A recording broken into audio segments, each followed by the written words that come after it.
Level 1, the Green Hand. You are 16 years old.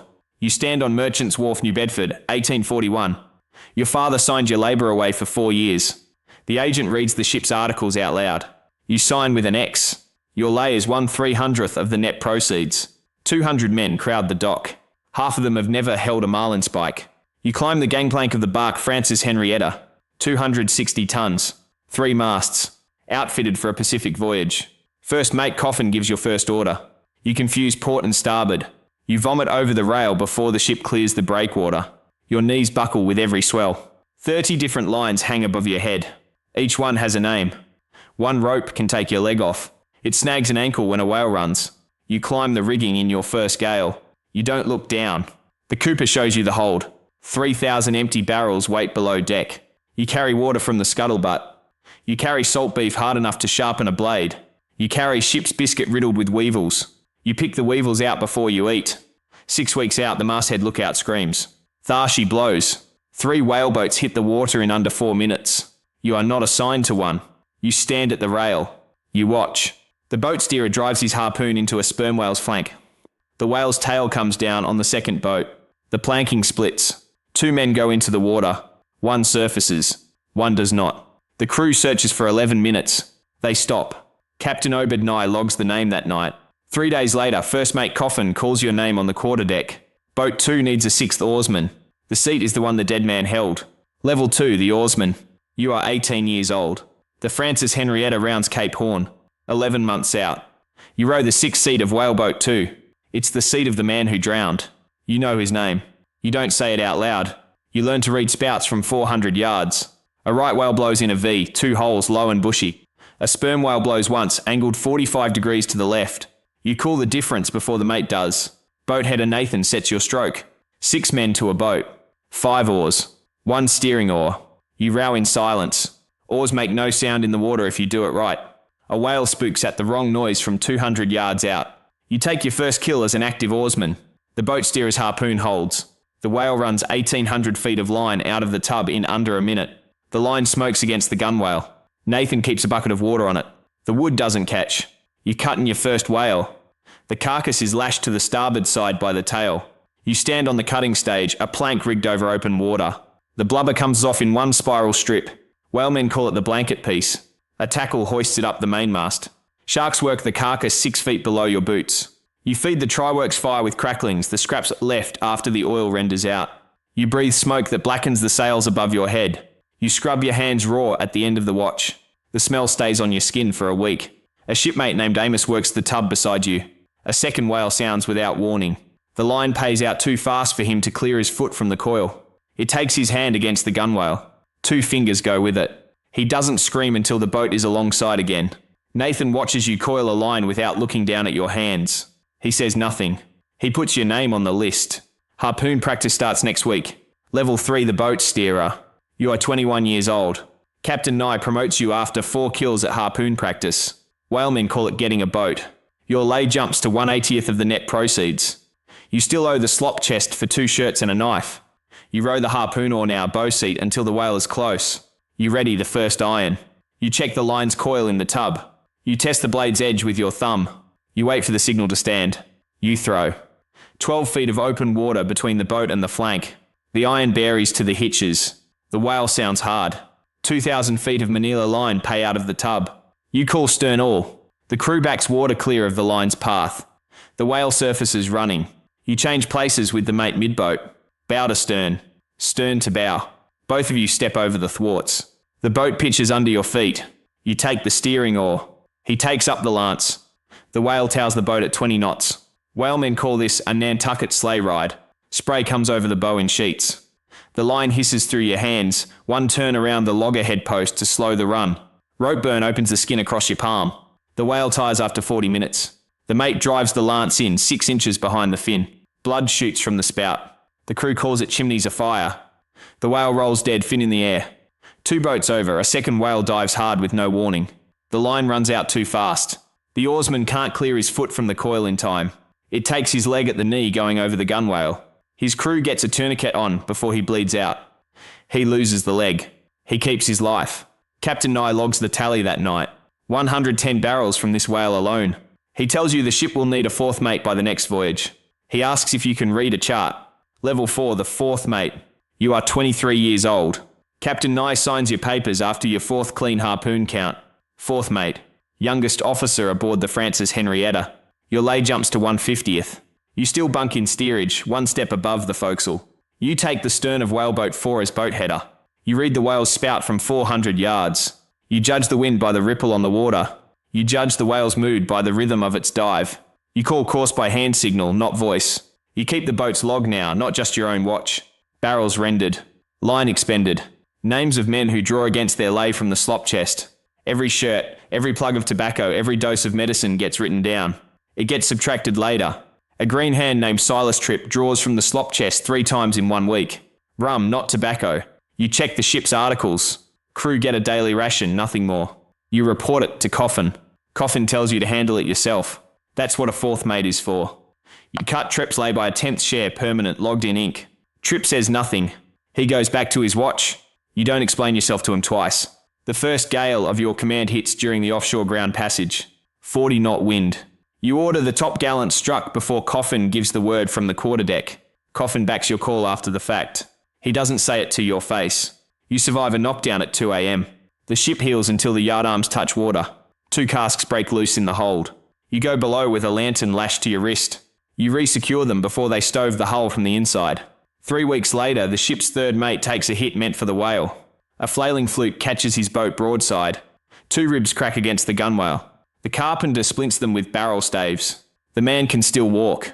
He can't throw a line true anymore. Captain Nye needs a working third mate before the next whale surfaces. Level 5, the third mate. You are 26 years old. Captain Nye gives you the third boat once the old mate's ribs heal wrong. Your lay reaches 1/30th. Whaleboat 3 is yours now. Fill it. Provision it. Command it. You navigate by dead reckoning between watches now. You log latitude by noon sight sextant in hand. You log longitude by chronometer, corrected against Greenwich time. A 4-minute clock error puts the ship 60 miles off true position. You put in at the Galapagos for water and tortoise meat. Crews take live tortoises aboard by the hundreds. They stack in the hold for months. Alive. No food. No water. Killed one at a time as needed. You supervise loading 180 of them yourself. The ship's second mate takes sick at that same stop. Dysentery, by the look of it. No surgeon sails aboard to say for certain. He can't hold food down for 6 days straight. Captain Nye puts him ashore at Charles Island with 2 months' pay advanced. You take his berth that same afternoon. You oversee the Cooper now. 2,900 empty barrels ride in the hold at the start of a voyage. Every stave must sit tight before oil goes in. A loose barrel loses 40 gallons crossing the Pacific. You check his work cask by cask before Nye signs off on stowage. 14 months out, the bread store's turn. Weevils first. Mould in the flour casks next. You cut rations to 2/3. Men grumble on the foredeck. You post the new ration table. You walk away. A boat under your command harpoons a whale 11 miles from the ship in fog. The whale sounds, drags the boat further out, surfaces, runs again. By the time it's dead, you can't see the ship's masts. Bow oarsman Ezra Coombs takes a hook through his calf, setting the second iron. The wound festers by the second day back. The leg turns black at the ankle on the third day. The captain has no surgeon.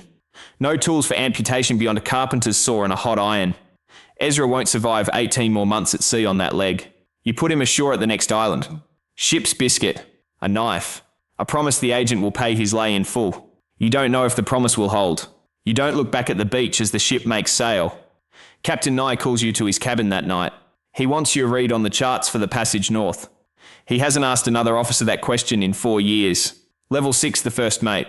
You are 29 years old. Coffin takes his own command that winter. The bark Alice Fraser out of Fairhaven. Reward for 11 years without losing a ship under him. Captain Nye names you first mate before the Francis Henrietta clears the breakwater on her 5th voyage. $1,200 advanced against a lay of 1/12. You keep the ship's official log now, not just your own watch. You calculate noon position by sextant every clear day. You inspect the hold weekly for leakage between the oil casks and the water. You settle disputes between foremast hands before they reach the captain's ears. A green hand named Peleg Coombs falls from the main top-gallant yard in a squall. His forearm snaps against the ratlines on the way down. No surgeon sails aboard. You set the bone yourself. A whaling manual guides you. 2 men hold him still. You splint it with barrel staves and canvas strips. He screams through the setting. He keeps the arm. Captain Nye wants to chase a pod sighted at dusk. Full dark, less than an hour off. You tell him the boats won't find their way back after moonset. He orders them lowered anyway. You follow the order. You don't repeat the objection a second time. 2 boats return by lantern signal at 11 p.m. The third, Nye's own, doesn't answer the horn. You keep signal lanterns burning on every mast until 3 a.m. His boat rows in at dawn, empty of oil, towing nothing. 6 weeks later, a wounded bull attacks Nye's boat broadside during the strike. The fluke catches him across the chest. It throws him into the water. The crew hauls him in unconscious. 3 ribs broken. Blood in his spit. He can't stand upright for the rest of the voyage. He can't give an order louder than a whisper. You take command of the Francis Henrietta that afternoon. 11 months from home. 460 barrels short of a full hold. You log the transfer of command in your own hand. Nye signs beneath it with his left hand, his right arm strapped to his side. You bring the ship home under your own command for the final 9 months. 60 barrels short of a full hold doesn't stop the owners from noticing who actually sailed her back. Agent Josiah Delano asks you into his office the week you make port. Level 7, the captain. You are 32 years old. Agent Josiah Delano gives you your own command that spring. The bark analyzer. 310 tons, fitted for a 4-year voyage. 1/10 of the net proceeds. No captain above you to override a single order. You sign the ship's articles for 31 men. A green hand named Reuben Aiken marks an X for a 300th lay. He's 16. He vomits over the rail before New Bedford drops below the horizon. Same as you did 16 years back. 10 months out, the lookout raises whales on the offshore ground. You lower 3 boats yourself. Your boat fastens to a bull sperm whale close to 80 feet, bigger than anything you've struck before. The whale doesn't run. It turns toward the boat instead. It misses your whaleboat by 4 feet. Then it turns on the analyzer herself. It rams the hull below the waterline. Timber splits. Water floods the hold inside 10 minutes. You save the bread first. You save the water casks next. You save the sextant, the chronometer, the chart case. You leave the log behind, still open on the desk, the ink not yet dry on today's entry. 29 men load into 3 whaleboats before she goes under. 2,000 miles separate you from the nearest charted coast. 2 boat crews push for the Marquesas, 4 weeks off. Old stories, unconfirmed, call the islands their home to cannibals. You choose open ocean towards South America instead. 6 weeks longer. No land anywhere on that course. The choice costs you. Fresh water runs out on the 19th day. Rain falls twice in 6 weeks. Men who drink seawater go out of their minds within 2 days. They die faster than the ones who wait. By the 40th day, nothing is left to eat. Lots are drawn with strips of paper folded into a hat. Aiken's hand shakes, pulling his slip. Another man's name comes up instead. No one speaks for 3 days after that. A merchant ship spots your sail on the 53rd day. 9 men remain out of 29. Aiken is one of them. You reach New Bedford 4 months later. Owners look past you at the merchants' exchange. Whalemen have a word for a captain who loses his ship, Jonah. No agent signs you to a new command for 6 years. Level 8, the veteran captain. You are 46 years old. 30 years since your first voyage. No agent in New Bedford will give a ship to a Jonah. Agent Delano finally offers you the one command left on the books, the bark Reindeer. Bound for the Arctic Bowhead grounds, a route younger captains won't touch. Too cold. Too late in a dying trade. You take it. 11 bowheads once filled 1,600 barrels in under a month, the season these grounds were first found. Kerosene has cut whale oil prices in half since the Pennsylvania strike 12 years back. The Arctic route is what's left of the business. You sail through the Bering Strait in July, alongside 39 other ships strung 60 miles along the ice edge. Whales run thick through August. Your hold fills faster than any season since the analyzer went down. On the 2nd of September, the wind swings northwest. Pack ice closes the lead you sailed in through. Within a week, 32 ships sit locked against the coast. The Reindeer is one of them. You row 2 miles across broken ice to a captain's meeting. It's aboard the largest hull still afloat in the fleet. Every captain still iced in signs one document together. No harbour within reach. Provisions for 3 months at most. Bare coastline, no wood, no game. The document orders the fleet abandoned. You give the order to your own crew that same afternoon. You dump every barrel of rendered oil over the side. You dump the spare harpoons, the coiled line, the tools from the carpenter's chest. You keep only what a man can carry across 2 miles of ice. 1,219 men cross open water and broken ice over 2 days. Whaleboat to whaleboat towards 7 ships standing clear 80 miles south. Every man off the Reindeer reaches those ships alive. The oil, the gear, the ship herself stay behind, crushed into the Arctic coastline by winter's end. 14 years of saved lay goes down with her. You're 46 years old. You own a captain's license nobody in New Bedford will use again. Level 9, the agent. You are 71 years old. You sit behind a desk on Water Street, New Bedford, 1896. Kerosene lights houses from Boston to San Francisco now. Petroleum costs a fraction of whale oil.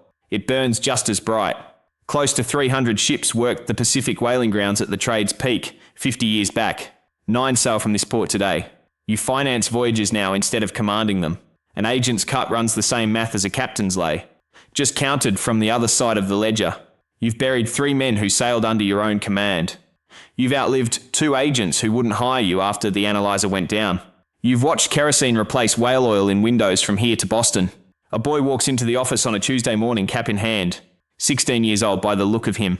His father stands behind him, turning his own cap over in his hands. You draw up the ship's articles yourself. 1/300th lay. The same fraction you signed for at his age, 55 years back, 3 streets from this desk. The boy's hand shakes, reaching for the pen.